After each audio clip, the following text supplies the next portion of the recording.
The Filipino antonyms pataas and pababa. When we say pataas, that means upward, and pababa, it means downward. Pataas, pababa. Pataas, pababa. Let us have the following example sentences.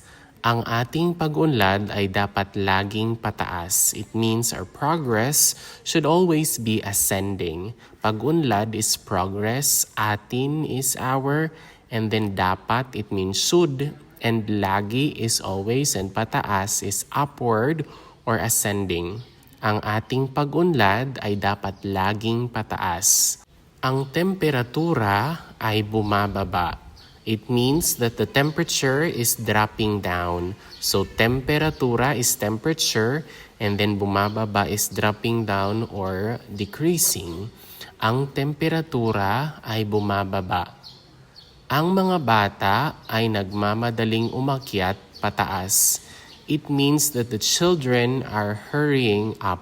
Mga bata, it means the children. Bata is a child. Mga bata, children. Nagmamadali, it means hurry. And umakyat, umakyat, it means to like climb up. So pataas is up.